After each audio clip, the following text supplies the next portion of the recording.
Whether you can't get out of bed in the morning, your energy crashes throughout the day, or you're a biohacker looking to optimize your energy, productivity, and focus, this podcast is for you. I am Dr. Evan Hirsch, and I will be your host on your journey to resolving fatigue and optimizing your energy. And we'll be interviewing some of the top leaders in the world on fatigue resolution. Welcome.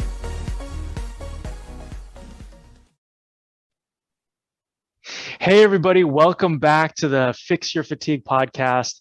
I'm so glad that you're here with me today, because today we're going to be talking with my good friend, Brian Stenzler, and he is a chiropractor. And let's learn a little bit about Brian. So he's been helping parents raise healthy children since 1998, when he received his Doctor of Chiropractic degree with honors in clinical excellence and a master's in sports health science in 1999, both from Life University. He is a certified ultimate life tool facilitator and corporate consultant, and uses that tool along with his formal education and 23 plus years of clinical experience to help families create more health, happiness, and stronger relationships. He has served his profession in numerous roles, including president of the California Chiropractic Association from 2014 to 2016. Aside from participating on the wellness team for the USGA, where he takes care of the professional golfers, caddies, and volunteers at the US Open Championship tournaments each year. Super cool. He works with hundreds of families in his 3 DREAM, D-R-E-A-M, wellness centers that are filled with newborns, toddlers, teenagers, and their parents too. So I'm super excited to talk about your new book and to talk about this DREAM protocol that you've created, and especially about how it relates to energy. So the title for today is Energy Gainers and Energy Drainers. Is your battery charging or depleting? So Dr. Brian, thanks so much for joining me today. Thanks for having me, Dr. Hirsch. I've been looking forward to this. So I always like to hear about where people are coming from. So, how did you get on this path? Why chiropractic? Why being a doctor? Yeah. So I never thought that I'd be a doctor, certainly not a chiropractor. When I was growing up, I thought I was going to be a movie producer. I wanted to move from New York, where I grew up, to Hollywood and make movies and TV shows. And that was the plan. And didn't quite work out that way. As I was graduating high school, realized I was going to be paying for college myself and could only afford to go to a state school in New York, one of the SUNYs. You're familiar with those, of course, being from New Jersey. Schools, and none of the state schools in New York actually had a film program. One of them had a theater program. So that's the school I went to. Did that for about 6 months and did not enjoy it at all. Not that I didn't like theater, just I did not connect with the whole world, the whole environment. My grades were not so great, and really figured I needed to reevaluate my life and what I was going to do. I was spending a lot of my time in the gym. I was spending time in my fraternity, teaching them how to work out, training some people. And then somebody introduced me to physical therapy, and they explained to me, it's kind of like taking personal training to a whole nother level and helping people overcome all these physical issues and everything. And so I looked into it and I'm like, I could actually see myself being a physical therapist. So I planned on, I switched all my classes from theater to pre-med, and which was scary because my sciences were never strong for me when I was in high school. But I was going to do 2 years and then do 2 years at Syracuse, get my master's before they had a doctorate in physical therapy at the time. And at that point, I became so passionate about the body and the sciences, I actually got on the good dean's list, which was a nice change. And that was pretty cool. But I wasn't so passionate about physical therapy as I learned more about it. And my mom started dating this guy named Nat, who was a retired police officer at NYPD.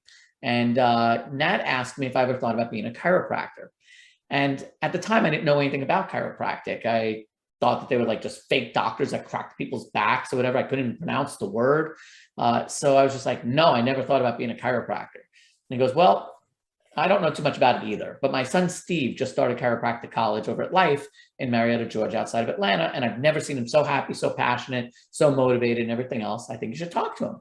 I said, okay, I'll talk to him. So I start giving Steve calls and he starts talking to me all about the body's infinite wisdom, natural healing, not using drugs and surgery to overcome ailments, and using the body for this and everything else. And it's so aligned with my beliefs and my philosophy in life. I mean, I was somebody that never really did drugs pushed or prescribed. I always treated my body like a temple. I didn't drink alcohol. I was eating salads before salads were even an entree. I would basically go to a restaurant and ask for like 3 side salads and throw some chicken on it. So, this is back in the 80s and early 90s. Right. So, I always treated my body right. So this whole chiropractic thing, it made sense to me. And then Steve's dad, Nat, and my mom were engaged to marry. And I was going to meet Steve for the first time at our parents' wedding. And Steve he planned that whole week because he was going to be off from school during winter break, and to take me around to different chiropractic offices to introduce me to the profession. Day and a half before the wedding, Nat suddenly drops dead. So, yeah. Wow. So a day and a half before the wedding, gone. So I end up meeting Steve at his dad's funeral instead of his dad's wedding. And you talk about a turn of events, right? Wow. Nothing you can imagine. Mm-hmm. And so Steve says to me when I'm giving him a hug, with my condolences, first time meeting him in person, he says, "What time should I pick you up Monday morning?" It's like, what? Like, I did not think that tour was still going to happen. He's like, "Oh no, we're going," because his passion was so big and his purpose was so big that he knew that when somebody gets called to this profession or something, you've got to look into it. You've got to see, is there something there? And, Steve and I became best of friends. I was the best man at his wedding. I lived with him for 2 years in chiropractic school till he graduated. So he's a big fixture in my life. So he's a brother by choice rather than by chance. And it was kind of during that time, that week is when I became a chiropractor. Like, I was so sold going all the different offices and everything. That was it. But Steve and I talked so much about what a wellness lifestyle is, because his dad, Nat, when he woke up in the morning, thought he was healthy. And so he did not know he was not going to finish out that day. Right. And you think about how many people don't finish out the day that they start, or they start out the day thinking they're healthy and they get a terminal diagnosis, or they find out that something is horribly wrong. And those things shouldn't be happening to healthy people in the absence of trauma or something just so crazy. So we know that asymptomatic people, those things happen to. You can have no symptoms, but you can't be perfectly healthy and all of a sudden have a body system just stop working. Something had to have been going on. And this is when we start talking about, you've got to really understand that how you feel does not determine how you function. The World Health Organization defines health as a state of complete physical, mental, and social well-being, not merely the absence of disease or infirmity. Mm-hmm. So most people don't look at that. They think if they feel fine, that they're healthy. And so not only did I dedicate that week, my life to chiropractic, but it was towards helping people live a wellness lifestyle way beyond what chiropractic has to offer. And fortunately for me, it's kind of wrapped up in the chiropractic lifestyle. Like, so many chiropractors themselves do live a certain lifestyle, a lot of natural and very organic and so on and so forth. So it just was a perfect fit for me. And that's where I integrated Dream into all of this and found a place for chiropractic in it, sort of. Which I know we'll talk to when you ask me certain questions, but that's how I got into it. I never, ever thought I was going to be a doctor, let alone a chiropractor, but I know I'm exactly where I'm supposed to be, doing exactly what I should be doing to reach the masses. I love that. Yeah. Thanks so much for sharing that story. That is, oftentimes it takes that kind of shift, in order to push us in a particular direction. Mm-hmm. So let's talk about this DREAM protocol. Tell me about it. Yeah, so it's an acronym for the 5 keys to a wellness lifestyle, or the 5 facets of health, depending on how you want to look at it. And they're not services and they're not products. What they are categories of living, because everything you do is going to have an impact on all 5 categories, which I'll explain to you in a moment. So D is for diet. That's everything that goes into your body from the outside world to the inside world. It's everything you eat, drink, taste, touch, smell, feel, hear. All the movies you watch and all the people you spend time with is just as much part of your diet as the food you consume, right? So we think about, you've got to eat the right foods, to stay nutritious, but you also have to be around the right people. If you're around naysayers, if you're around gossipers, if you're watching the news all the time and, you're watching horror movies, things that are not uplifting, that is going to be malnutrition for you. And you know what? That's going to lead to fatigue. We know how the wrong diet, someone relate everything here to fix your fatigue, because what a brilliant, model of helping people here, because people ask me all the time, like, how do I have so much energy? How much coffee do you drink, Brian? I say, I don't drink coffee, just a little bit of crack. No, I'm kidding. I haven't had a cup of coffee in I don't know how many decades. If I go to Greece or something, I'll have coffee because it's a fun thing, but I don't drink coffee. I don't do drugs. I don't have caffeine. I live the dream lifestyle, which as I continue through the acronym. And so, like you said in the title, everything we do is either an energy drainer or an energy gainer. So everything you consume in your diet is either an energy drainer or an energy gainer. And I know you talk to your clients and your patients all about what's going to give them more energy and take away energy. You know all those things, and people could read your book and learn about that, but they don't think about what they're watching on TV as being part of their diet. That if they can't sleep well at night, or it makes them depressed, they have bad dreams, all those things, or people that are, naysaying, saying you can't do this, you can't, that all weighs on people too. And that's going to make them more fatigued. So your diet has to be very nutritious, all in all, in order to help stay nice and energetic, right? Yeah, I think that's brilliant. Oftentimes I'll talk about, hey, we're focused on putting good food in our mouth, but we also have to be putting good thoughts in our brains, right? And so you're really talking more about the environment and how every single choice that we make has ramifications, right? And so but that can be a little bit exhausting, but so then if somebody's like, oh my gosh, but there's so much that you're talking about in terms of all of those things, how do I go about, and we'll come back to the acronym in a minute, but how do I go about implementing all those things that are in the diet? Yeah. So first is awareness. The first thing is knowing that your diet needs to be nutritious. And most people know the food that they consume has to be nutritious. So now I've just introduced to your listeners the opportunity about the garbage in, garbage out, not just through your mouth, but through your eyes and ears, right? All of your senses. So awareness is number one. Number two is, you've got to think about what someone's life is like right now. And you say, well, do I have energy? Do I feel fatigued? Where am I at? Not to, just promote my book, but in my wellness wiki section of the D, I've got about 30 or 40 different things about how to live a nutritious diet. And I know that not everyone's going to read the whole book from cover to cover. So when they take the Dream Score, which we'll talk about later, that lifestyle assessment tool, that will actually tell you exactly what pages you need to read in the book in order to improve your diet. So I tried to make the book as simple as possible for busy parents to be able to get, or busy people in general, to be able to get through the content that they need in under an hour, even though the book is 450 pages. Wow, that is a thick book. That's super cool. So let's talk about R. What's R? R is relaxation. That's giving your body a chance to call time out, to reset, repair, regenerate, and rejuvenate yourself. It's the opportunity where you're sharpening your axe. We've all heard the story of, the guy who, the wood chopping contests, where, the two guys are going at it, chopping down the trees, who could chop down the most in the shortest amount of time. And one guy keeps stopping, and, taking breaks. The other guy's chopping all the way through, totally exhausted, and gets his butt beat. He loses big time. Mm-hmm. And he says, I don't understand. You kept breaking, you kept stopping, and everything. He goes, yeah, well, while you just kept chopping away, I was sharpening my axe. So we don't sharpen our axe enough. So relaxation is giving your body a chance to call time out, to just really get into that meditative state, get into your prayerful state, get into your sleeping, whatever it is that you need to do. And that's another thing. Besides my diet, what gives me a lot of energy is my relaxation. I have a lot of things going on, but I'll get massages on a regular basis. Not as much now since I recently moved. I've got to find a new massage therapist here. But I'll get massages regularly, get acupuncture. Obviously, I get adjusted. I pray, I meditate a ton.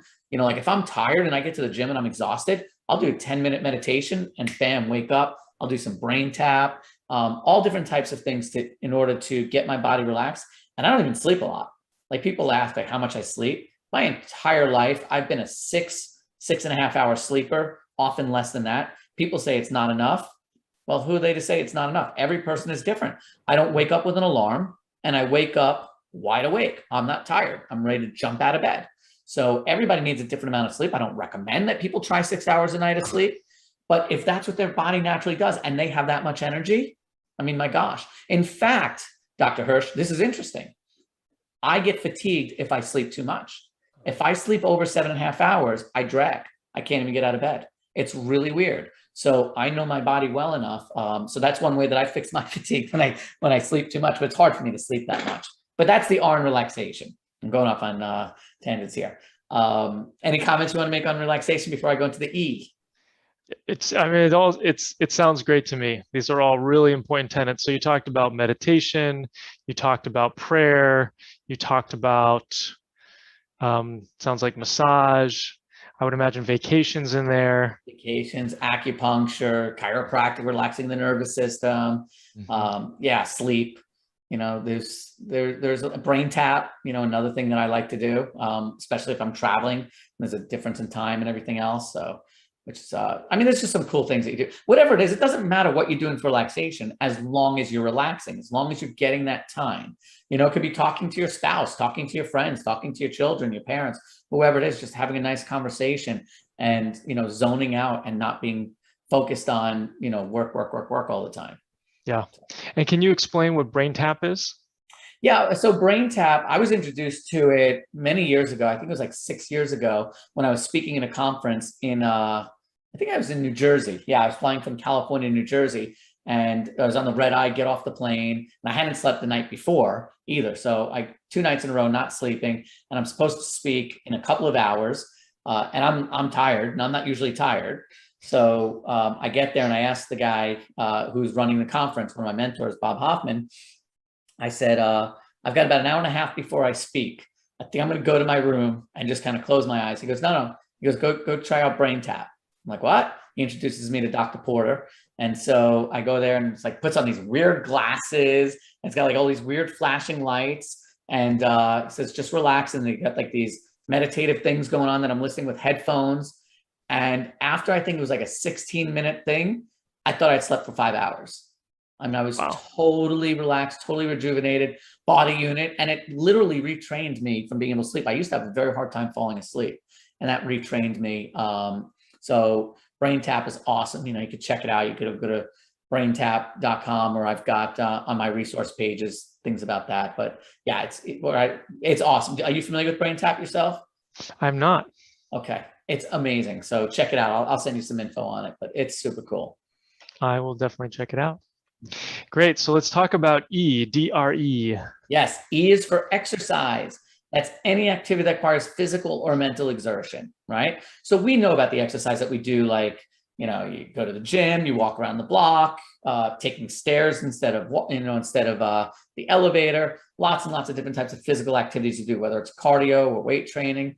But then there's also mental exercises. So these could be doing crossword puzzles. This could be reading a stimulating book or magazine, something educational, something that keeps your mind sharp, helps prevent memory loss, and so on and so forth.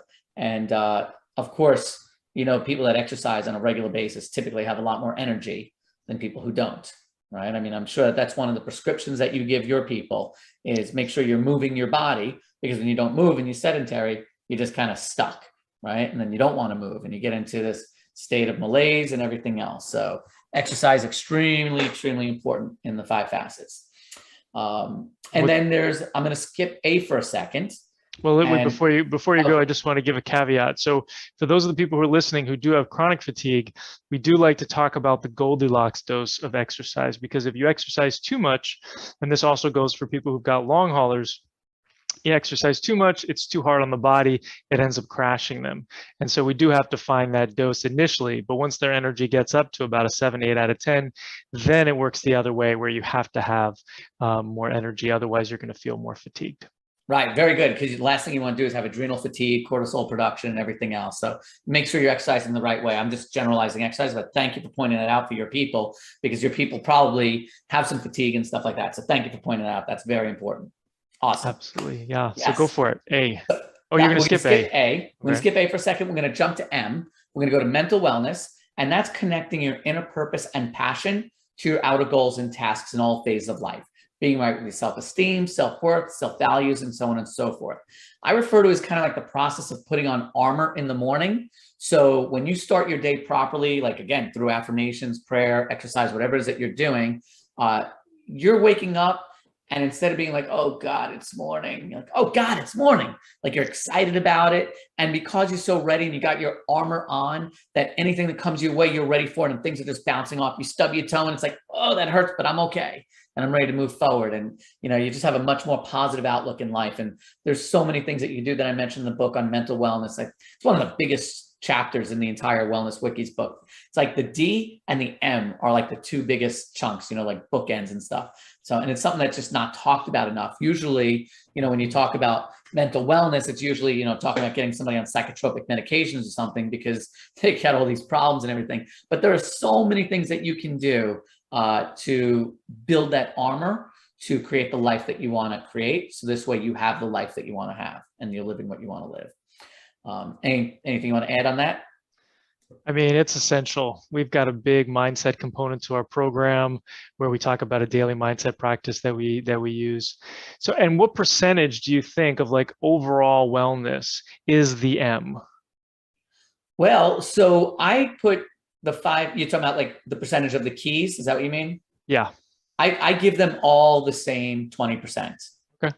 So I can't put one more important than the other because everything collapses without one of the facets, one of the keys. Mm-hmm. So I've looked at that. I've tried, people have thought that I would put A, which I'll explain in a moment, as the top one, but I don't. I cannot pick one. I mean, I could literally argue each and every one of those as being the most important one, but I can't. The only thing is when I talk about the A, which is being an adjustment, which is being in balance mentally, physically, spiritually, and emotionally, and having optimal brain-body communication to the nervous system. That's what it means to be an adjustment, right? So because you live your life through your nervous system, meaning every organ, every muscle, every gland, every tissue, every cell in the body knows exactly what to do, when to do it, and how to do it because the brain tells it so, right? Mm-hmm. So every rose you smell, every laugh, every joke you laugh at, every kiss you feel throughout your entire body is processed through the nervous system. And so we need our nervous system to be functioning optimally. So if I were to take the 5 keys of wellness and I would put them as the 5 wheels of your car. You're like, wait, there's 4 wheels, but then there's also the steering wheel. So I kind of look at being an adjustment as the steering wheel. It's not more important because you're not going to drive your car with any one of those tires being flat or missing. So you need all 5 wheels, but the nervous system controls and coordinates all the others. And I know we'll delve a little bit more into being an adjustment, and being an adjustment is not chiropractic.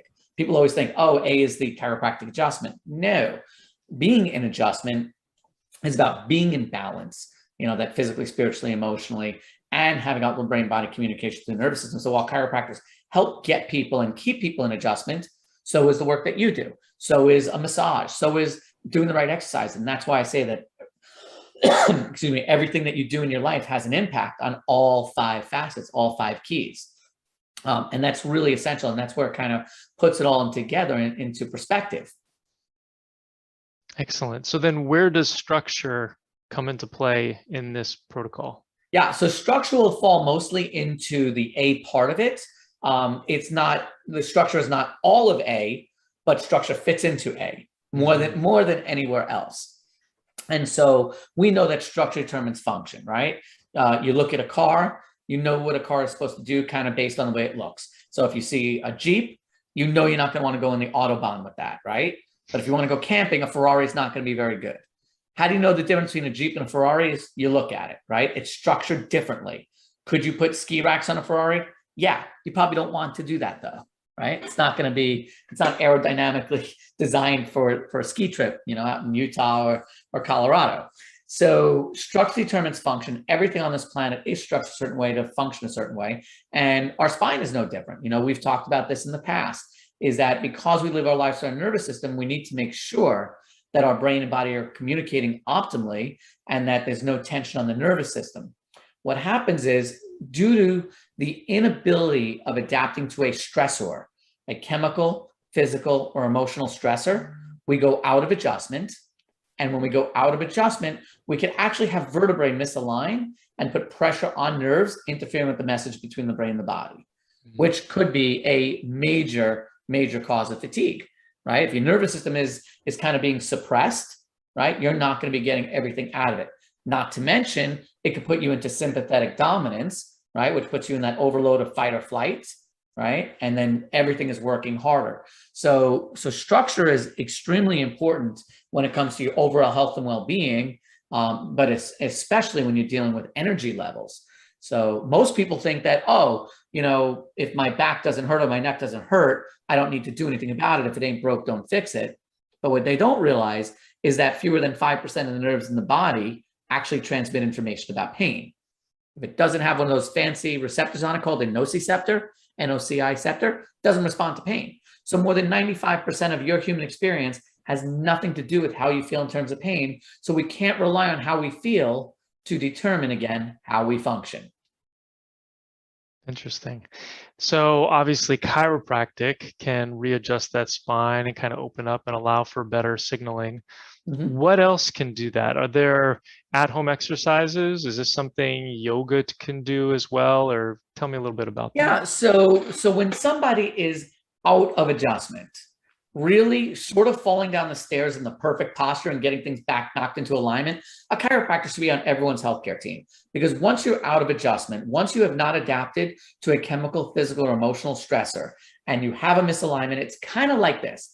You have circuit breakers in your house. And if you have too much electricity going into a circuit, like, you got the air conditioning kicked on and then you start drying your hair with the hair blower, circuit's going to blow, right?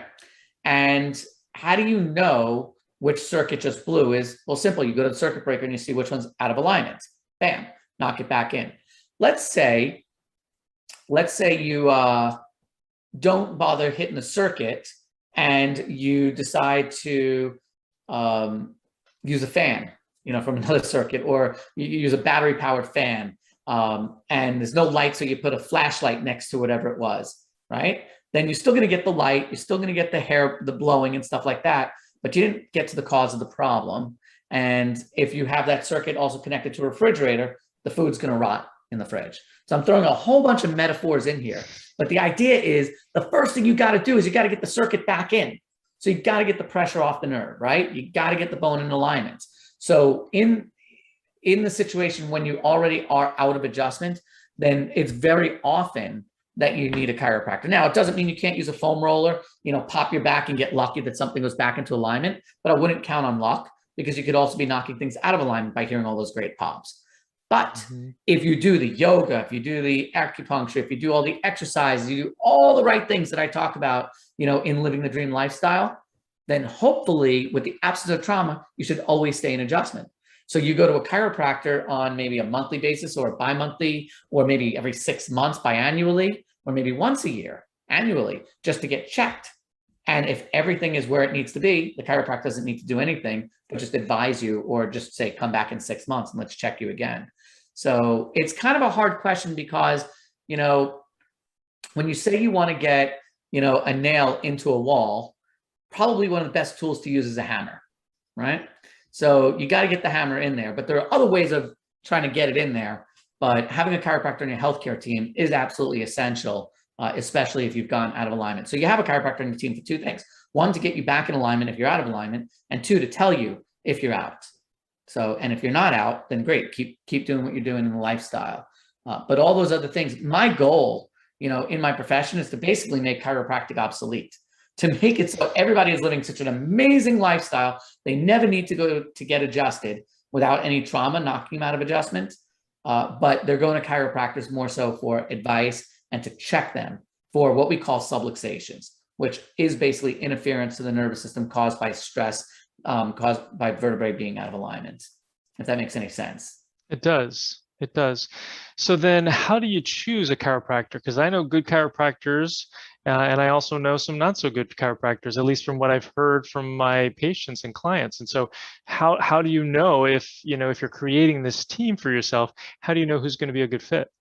So it's very hard. And first off, it comes down to what your goal is, right? If you're in a car accident, for example, you may just want to go to the chiropractor who specializes in helping personal injury car accidents and stuff like that. If you have a work injury, same thing. If you have a sports injury, you go to a sports chiropractor possibly, right? And there's nothing wrong with that, but they'll probably release you from care when your injury is gone, unless they're also a family wellness practitioner, right?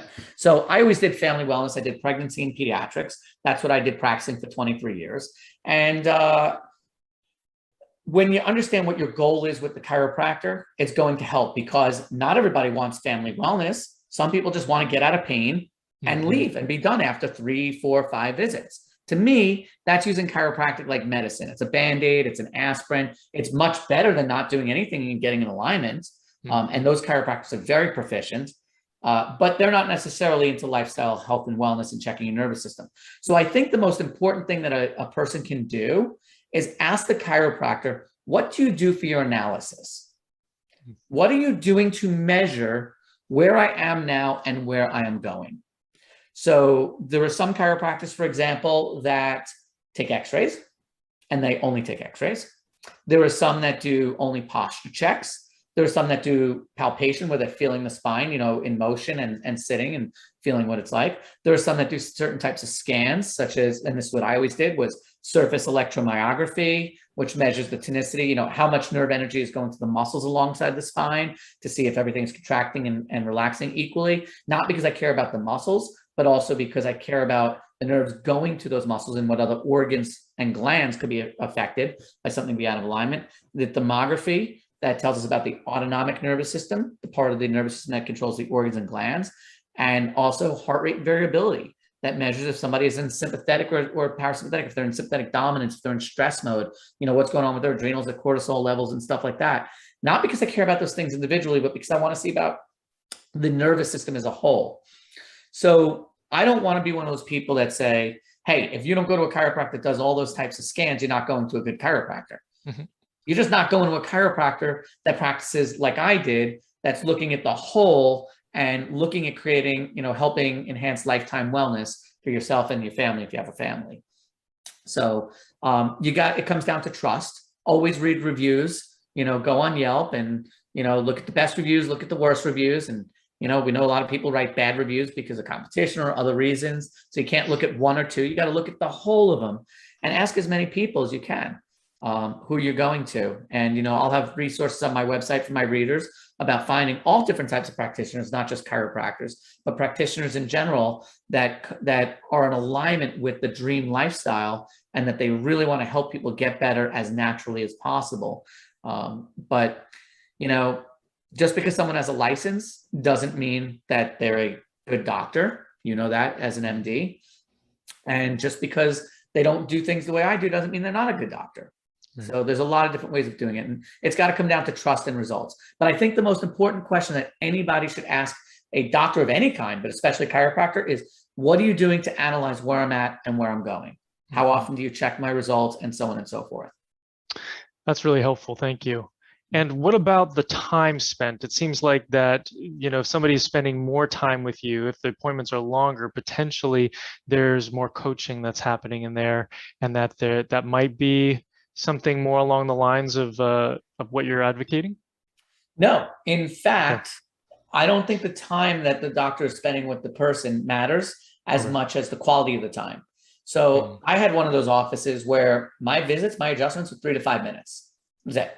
And nobody felt like it was a revolving door or anything like that. Everyone, I can't say everyone, there's some people that want a half-hour type of an appointment. So they go to a chiropractor who also does muscle work and stretching and everything else. That's just not my gig. So I know I'm not the right chiropractor for everyone. Some people listening to this, if they knew who I was, they might say, this guy's horrible, terrible chiropractor. I want to go to someone who's going to spend an hour with me. Well, I say go to a massage therapist or a physical therapist or an acupuncturist if you want that stuff. I'm going to be not jack of all trades, master of none. I'm going to be a master of the nervous system and making sure that everything gets in alignment when it needs to be in alignment, when it's not in alignment. And so time is not the important thing. It's what is happening during that time. I always say, I move the bone, God does the healing. There's 24 movable vertebrae in the spine. If you're good at what you do and you have certainty, it should not take you very long to know what bone to move, when to move it, and how to move it. That's what people are paying for, not the time on the table. And so you can never justify your fees by spending more time with people, because I build value in the results. And so whatever the chiropractor is doing, however much time they're spending with you, it's got to be quality. It's got to be leading to something. Now, I'll do the initial exam would be anywhere, I'm not practicing now, would be anywhere from 40 minutes to an hour even.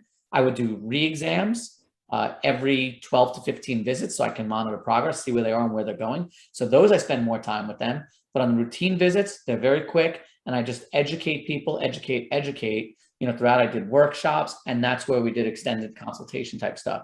But anybody knows that when I was seeing them, if they needed more time with me, just schedule extra time and I'll do it. But for the routine visit, 3 to 5 minutes. You don't typically need more than that. And there's nothing wrong, again, like with the doctors that do spend more time. I just want to know, are they doing chiropractic during that time? Or are they doing soft tissue work, like massage? Are they doing stretching? Is it even chiropractic, or is it just healthy adjustments? Excellent. And, I'm coming from my own experience where, I've had short appointments with chiropractors and I always end up in pain afterwards. And that the most amount of success that I've had has been with somebody who is also a massage therapist. And he did heat and he did massage. And then when he adjusted me, I had success. What does it mean if somebody's having pain after a chiropractic appointment? So typically, with the exception of the first few adjustments, because, when you move bones, you're stretching muscles, the body's got to adapt. It's not uncommon to be sore after the first couple of adjustments. But if someone's getting adjusted on a regular basis and they're in pain every time, there's a lot of different reasons that can happen. One could be that the person's body's not ready for it, that they need to relax and they need to get a massage or be on a rolling table or something like that. And with my wellness centers, I would have people go to the stretch therapist and get stretched out, or go to the massage therapist and get massage first if they needed that.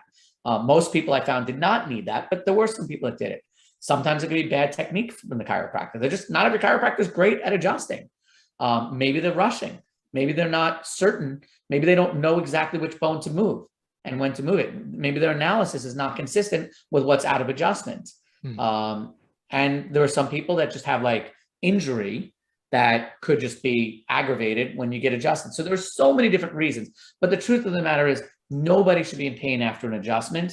So it's either that your body wasn't ready for it, or your body had to heal, or had something else going on, or the chiropractor was not doing the right thing. And it has nothing to do with how much time they spend with you. With the exception of if you're one of those people that needs to have their muscles warmed up. But in 23 years of practice, I found that to be the exception, not the norm. It's very rare that somebody couldn't get adjusted, or at least they would be in pain after the adjustment. It's just very rare. That's great. Yeah, thank you for the clarification. I don't mind being the exception. Good thing. So great. So let's jump into fatigue and energy. So let's talk about what's an energy drainer and what is an energy gainer? Yeah, so pretty much everything we do, like you said earlier, everything we do is either an energy drainer or an energy gainer, right? So that really just goes back into the whole dream and the wellness wikis I was talking about before. And, I couldn't possibly list off all of them, but what we need to be aware of is what the stresses are in our lives, because the stressors in our life are energy drainers, right? And when you do the opposite of those are going to be energy gainers. So a chemical stressor, for example, could be foods that we might have an allergy to, right? So that would drain your energy. That'd be an energy drainer. Foods that might not be organic, might have pesticides and other nasty stuff in it, might be genetically modified, all energy drainers. You've got pollution that we breathe in, right? That's an energy drainer. You've got drugs that people take, pushed or prescribed. Those are typically energy drainers, unless you're taking speed. That's a temporary energy gainer, but that's not a real one. And there are times that people need, medications and stuff. I'm not saying you don't need them, but we have to understand that that is a chemical stressor in the body. So we need to reset after taking medication if that's what the person needed to do for life-sustaining or whatever it is to get them through something. Then you have physical stressors. So that could be talking on the phone like this, like the old days when people used to have their regular phones, or sometimes they do it with their mobiles, or when you're forward like this, you get that forward head posture. Big time energy drainer, right? Forward head posture. And I see so many people, even kids these days, because they're on their handheld devices all the time. They're like this. That is such an energy drainer. It affects respiration. It affects the heart rate. It affects digestion, and it affects energy levels. Huge, huge, huge. I actually have articles about that in my book, all about how forward head posture could steal energy away from somebody. Accidents, any number of things. Anything where your physical alignment is not intact is an energy drainer, right? And then, of course, there's emotional stressors, right? That could be financial issues. People don't have a lot of energy when they're dealing with financial problems. Occupational, family issues, we all know the emotional issues. So when you look at the other side of it for energy gainers, that's of course eating the right food, being around positive people. How much energy do you feel when you listen to like a Tony Robbins CD? You listen to somebody inspiring, you have so much energy, and it's like, well, yeah. And then if you watch the news, how much energy you feel like you're going to have after watching the news? How good do you feel after that? right? So you've got all that, then you've got when you're dealing with the right exercise, that's the right way, exercising the right, that's going to be an energy gainer. And, pretty much everything that we had talked about that, that we address in the dream and in the chemical, physical, emotional stressors, those opposites of the energy gainers. And so you'll see a ton of them in the book and stuff if you get an opportunity. I don't know if you've seen it or not, but if any of your listeners do get to read the book, there's tons and tons of energy gainers in there, but it would take about another hour just to go through some of them. That's why I'm having a hard time coming up with some of them right now off the top of my head. So I'm like, they're all so important. I just have numbers going on in my brain. So let's jump from that. No, that's great. Thank you. So then let's talk about the dream score. What is that and how does it pertain in this context with people with fatigue? Yeah. So the dream score, I basically created out of necessity. It's the #1 lifestyle assessment tool, and it's kind of the only one of its kind, where there are different types of evaluations out there when you go see a healthcare provider where they ask all these different questions about your life. And they usually include like your blood pressure, your body weight, your blood sugar levels, your cholesterol levels, and all that. The dream score doesn't ask any of those questions. The dream score is all about your lifestyle. It's not that I don't care about those other things, but I want to know, why is somebody overweight? Why do they have high blood sugar? Why do they have high cholesterol? Why do they have bad relationships with their children or their spouses or their teacher or whatever it is?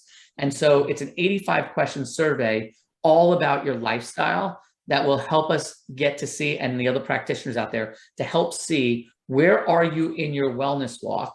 Do you have more energy drainers or energy gainers in your life?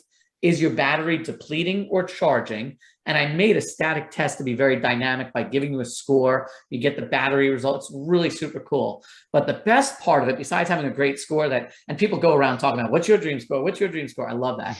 One of my goals in life is to be at a restaurant and hear somebody saying to someone else at the next table, what's your dream score? It's going to happen. But the idea better than the dream score part of it is you get a report right away, and the report walks you through the book. So for the average person who doesn't have enough time to read 450 pages, it's going to tell you exactly where you can improve on what are your energy drainers and where could you bring in some energy gainers. And this way you can increase your score. So every time you make some changes in your life, it could be 2 or 3 changes, take the dream score again. Because if you're a parent in particular, the dream score is going to serve an indicator of your current health and a predictor of your children's future.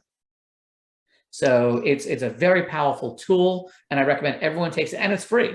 It's absolutely free for everybody. Even if you don't have the book, you can still take the dream score. You'll get the report, you'll get your score, and it'll even give you little tiny tidbits. So this way you can start implementing things immediately. That's brilliant. And it's right up my alley. I'm a big guy about practicality and taking action steps and making changes right now. So where can people access that? You can go to 2 different places. You go to dreamwellness.com. You'll see Dream Score there. Or you could go to my books page, dreamwellnessbook.com. And that, if you go to dreamwellnessbook.com, you'll see a bunch of instant bonuses. So you just, you put in your name and email address, you'll get access to the Dream Score immediately. And I've also got a bunch of other bonuses that your audience will get, which is going to be really, really good, especially those dealing with fatigue. I've got a guide there about reading and understanding food packaging labels, so you understand what all these different fancy words mean, like how many different ways they talk about high fructose corn syrup. I've got a vitamin and mineral guide for deficiencies and cravings. Like some people are like, oh, I'm craving caffeine or I'm craving chocolate. Well, what are you actually missing in your diet? So you'll get those. I've also got a great resource, an ebook on mastering self-love and finding peace and joy in you. And then for those with kids, I have a reduced screen use for kids ebook and digital detox for parents workbook. So all of that is free for any of your listeners that go to dreamwellnessbook.com. I'm sure you'll put that link in the notes somewhere in there so people can access it, because if somebody's driving right now, we don't want them to stop and try to hit that URL. But those will be up there for a long, long time. So you'll be able to access those bonuses and take that dream score. I say take it immediately and reach out to Dr. Hirsch and tell Dr. Hirsch how you did. How do your listeners get in touch with you? Do they email you? Do they comment? Well, this is also going to be on YouTube, so they can make comments under the YouTube. We've got a Facebook group. Yeah, please definitely reach out to us. Yeah, and then you could share your score with them. Yeah, exactly. I'm excited to do it for sure. And then there's also additional bonuses that people get when they actually own the book. What's the Yeah, there's difference? about another 50 or 60 PDFs and online videos and everything else, all free. Everybody's told me I went too much overboard. I'll be Oh, creating lots and lots of courses from it. So I've got the content. I just wanted to give my readers everything that they could possibly need in order to implement the book. I even have a workbook that goes alongside the book. So when you get into like goal setting, for example, I've got about 2 or 3 pages on goal setting, and then I have an entire goal setting workbook. I've got, when I talk about finding your, purpose statement, 2 or 3 pages on a purpose statement, then I have an entire workbook on how to create your purpose statement, how to create affirmations. So all of this stuff goes along with the workbook. There's so many resources. I mean, it's a whole education. You can get a master's in wellness just by getting this book and using the resources. it definitely sounds like it. It sounds like a wonderful resource. And so, where can they purchase the book? It sounds like they can go to the website, they'll click on the link, and then they'll Yep. be able to purchase the book from there. Exactly. Dreamwellnessbook.com. Or if they just go to dreamwellness.com, it'll link them to the book and everything. It's pretty easy to find everything. And it's all easy. I've made it very intuitive. So it's just a click of a button. You can get whatever you want. You can even get a signed copy of the book right now. That might be a limited time. We'll see. But the signed copy of the book costs the same as the Amazon price. It just takes a little bit longer to get it because I have to ship it out myself. Nice. That's Yeah. super cool. So, last question is I'm really curious about you pulling back the kimono a little bit and telling us about how you implement the dream protocol in your own life. So if you'd be willing to kind of take us through your day and kind of like what are some of the important things that you do, I think that that would be really helpful for our audience. Yeah, for sure. And I try to do this without like being on my high horse and stuff like that. And every day is a little bit different, but I typically wake up around 6 a.m. That's just when I wake up, between 6 and 6:15, still dark out. Open up my curtain that overlooks a nice lake view and my pool, kind of watch the sunrise a half hour later. I just get into a little bit of prayer and gratitude, a little bit of meditation. Maybe I'll do a little bit of exercise. I usually like to save my exercise for the gym, but I'll do a little bit of stretching, maybe a couple of yoga moves if I'm up for it. Then of course I'll go to the restroom, take care of that, take care of that business. And then I get on the computer. I'll do a little bit of work. Then my wife and 5.5-year-old will wake up. I say good morning to them.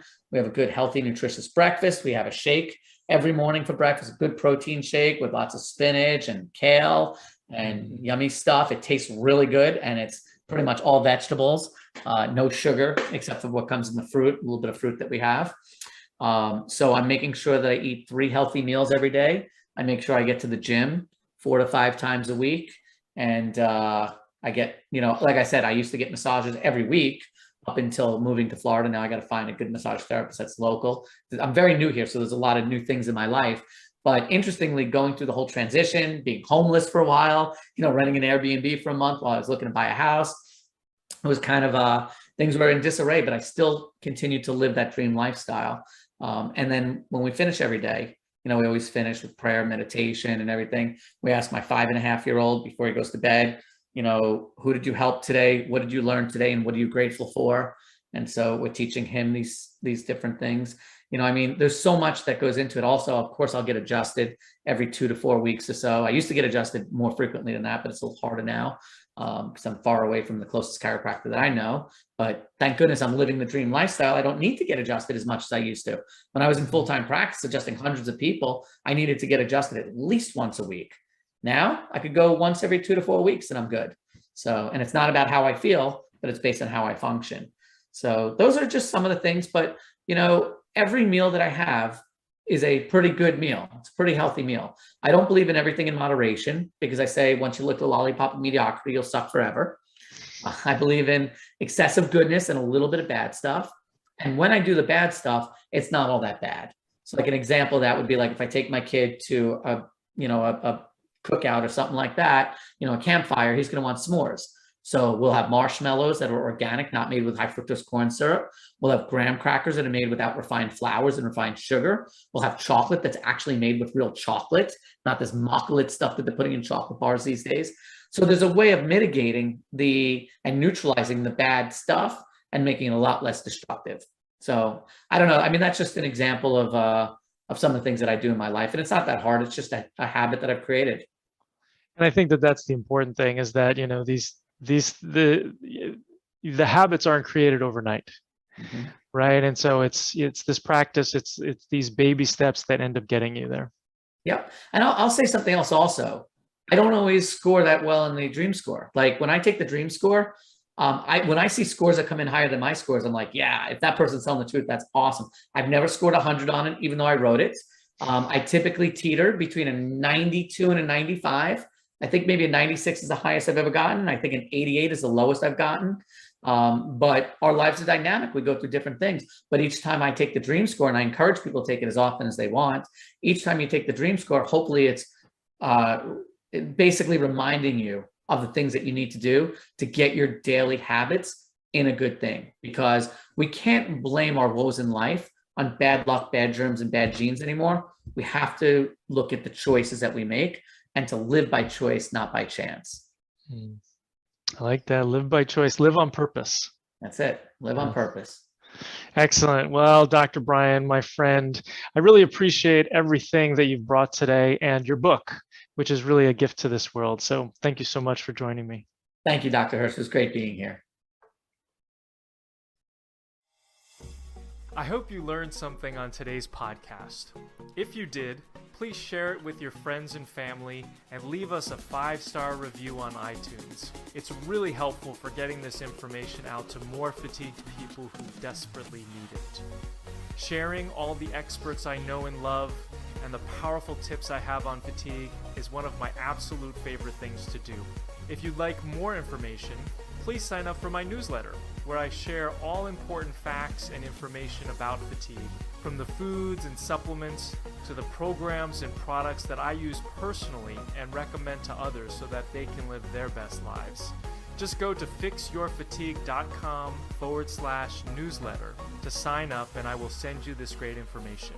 Thanks for being part of my community. Just a reminder, this podcast is for educational purposes only and is not a substitute for professional care by a doctor or other qualified medical professional. It is provided with the understanding that it does not constitute medical or other professional advice or services. If you're looking for help with your fatigue, you can visit my website and work with us at fixyourfatigue.com. And remember, it's important that you have someone in your corner who is a credentialed healthcare professional to help you make changes. This is very important, especially when it comes to your health. Thanks for listening.